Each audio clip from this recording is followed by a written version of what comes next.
केंद्र कथा स्थल और व्यास गद्दी कोई धर्मशाला नहीं है जो कि व्यास गद्दी पर से कुछ भी बोल देगी। नजर तेरी खोटी है, उम्र तेरी कच्ची है, कैसे करा दूं वज्र की छोड़ी से। छलिया का भेष बनाया, स्वयं चूड़ी बेचने आया।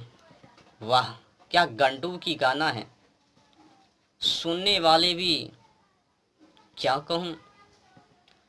अब समझ सकते हो भगवान श्री कृष्ण जी का जो अवतार है, छलिया का भेष बनाया, स्वयं चूड़ी बेचने आया। तो कुल मिलाकर कहने का मतलब भगवान श्री कृष्ण जी धर्मों का स्थापना, पापियों का अंत, धर्माचार्यों को सहयोग ये करने के लिए नहीं, श्याम चूड़ी बेचने।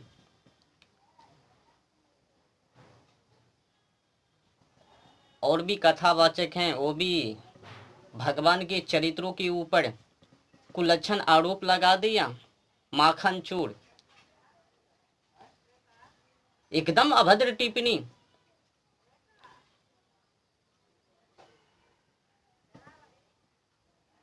आज मैं जो बोलने के लिए जा रहा हूं इसमें कई कथा कथित कथावाचक कथावाचिका उनकी पोल खुलने वाली है।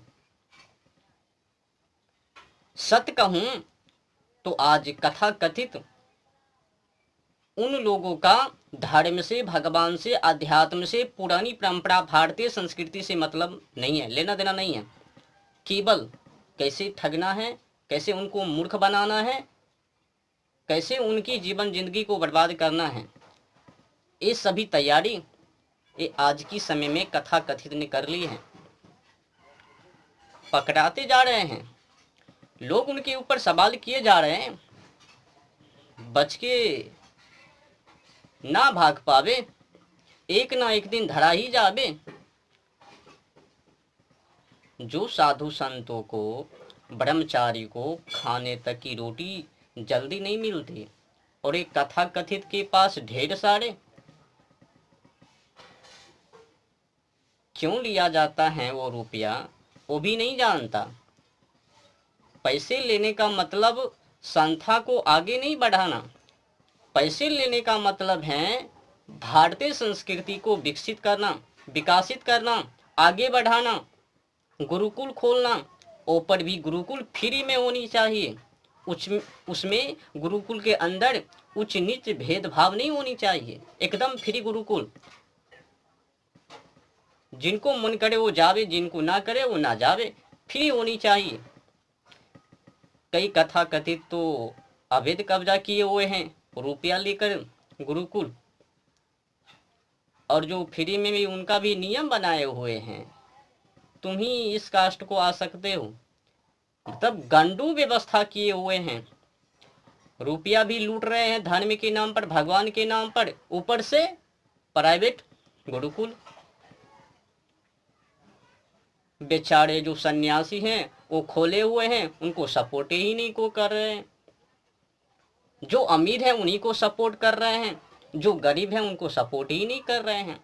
जो सन्यासी अपनी बल से खोले हुए हैं गुरुकुल को, उनको तो कोई सपोर्ट नहीं करता। जो ठगने के लिए पूरी तैयारी, अब आगे क्या बोलूं, कुछ भी समझ में नहीं आता।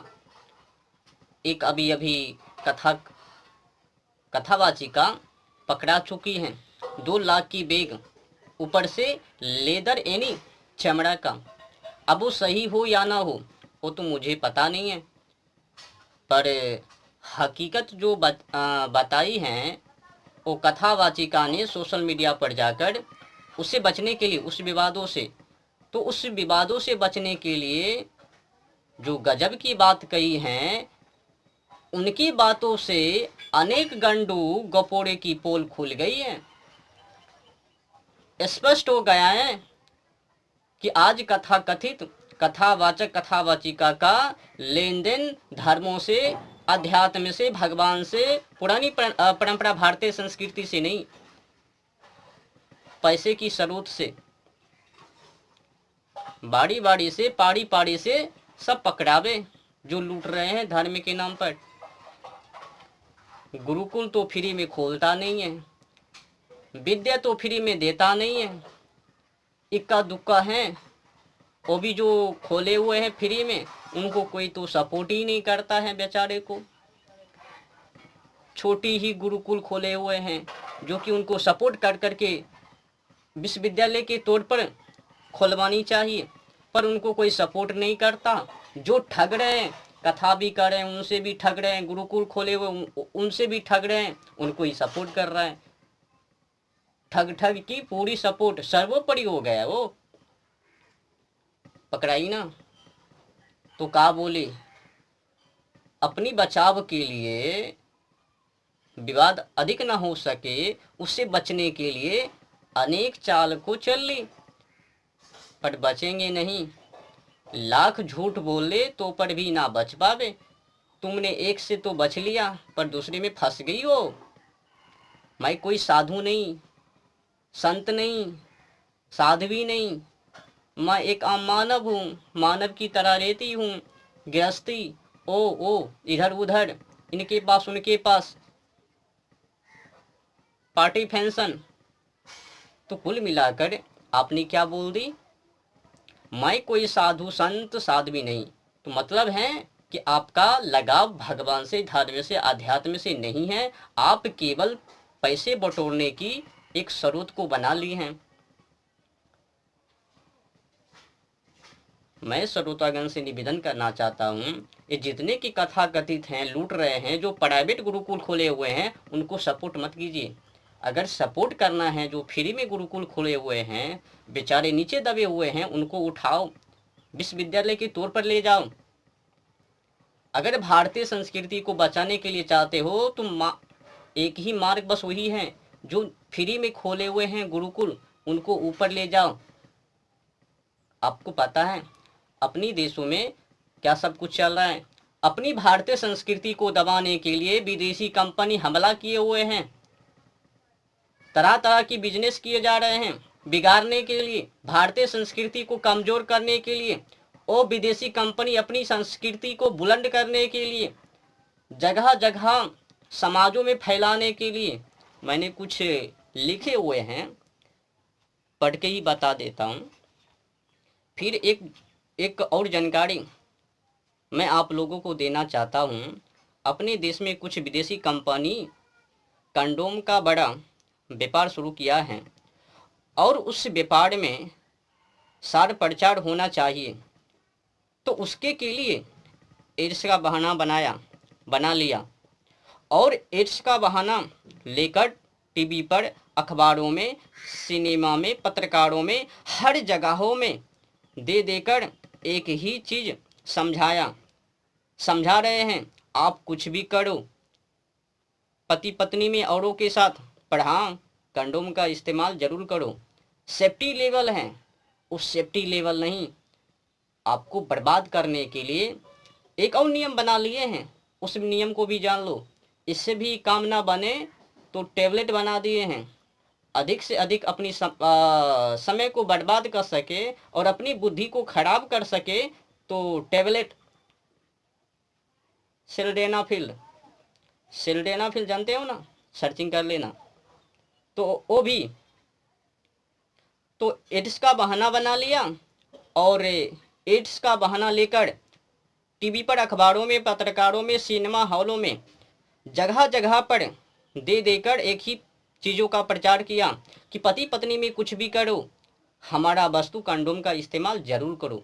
मतलब बुद्धि विकसित ना हो पावे और जंगली जीवन बन जावे तो अनेक षड्यंत्र को रच ली। सेफ्टी लेवल, और सेफ्टी लेवल हैं या फिर वीर्य की क्षति हैं। अब जो पढ़ेंगे वीर्य के बारे में वो भी जानकारी ले लेंगे कि वीर्य क्या है आखिर।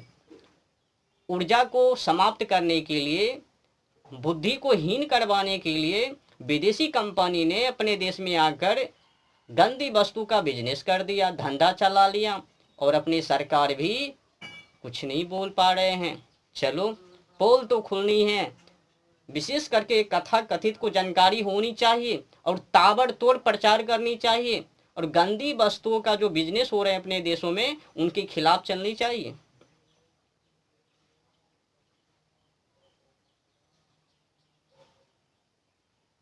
तो कह रहे हैं कि पति पत्नी में कुछ भी करो, कंडोम का इस्तेमाल जरूर करो। ये नहीं बताते हैं कि अपनी ऊपर संयम रखो, भोग विलास से दूर रहो। वो ये नहीं बताते हैं कि संयम से अपनी जीवन जिंदगी को बिताओ, पति पत्नी में प्रेम रखो। वो ये नहीं बताते हैं कि अपनी पति और पत्नी के साथ वफादारी ईमानदारी के साथ निभाओ। वो कहते हैं कि कुछ भी करो, कंडोम का इस्तेमाल करो। इसका दुष्परिणाम पता है क्या हुआ? मात्र 30 सालों में इस देश में 200 करोड़ हर सालों में कंडोम बिकने लगा है। 30 साल पहले बिकने वाले कंडोम की संख्या 1000 में भी नहीं थी, अब 200 करोड़ बिकने लगे हैं हर सालों में। और अंधाधुंध विदेशी कंपनी इस कंडोम की धंधे में उतर पड़े हैं। समझ रहे हो ना? वो अपनी भारतीय संस्कृति को बिगाड़ने के लिए विदेशी कंपनी ने हमला कर दिया और अपनी भारतीय संस्कृति को तोड़ रहे हैं। और एक कथा कथित का नज़र कहीं और पर है, ठगने पर। केवल उसमें ही बात करेंगे जिसमें कि पागलपंथी और कायरता उत्पन्न हो जावे। मानव के अंदर, श्रोतागण के अंदर वीरता को नहीं डालनी है, पराक्रमी को नहीं डालनी है, न पूछ सकता कायर। और सुनो, करीब 20 बड़ी कंपनी विदेशी कंपनी हैं, जैसे में अमेरिका की, कुछ जापान की, कुछ मलेशिया की, कुछ फ्रांस की, वो अपने देश में इसी धंधे में उतरी हुई हैं। और उनका टारगेट क्या है? उनका टारगेट है कि सालों में 200 करोड़ नहीं, अनेक बिकनी चाहिए। 200 करोड़ सालों में नहीं, एक दिन में बिकनी चाहिए, ये उनका लक्ष्य है। और उसके के लिए विदेशी कंपनी रात दिन नौजवानों को, नवयुवकों, नवयुवतियों को बहला फुसला के सही मार्गों पर से गलत मार्गों पर ले जाते हैं। सही मार्गों से भटकाकर वो अपनी मार्गों पर ले जा रहे हैं। और कथा कथित का ध्यान औडंबर भवंडर पर है, अंधविश्वासों पर, तो गलत मार्गों पर खड़ा किए जा रहे हैं।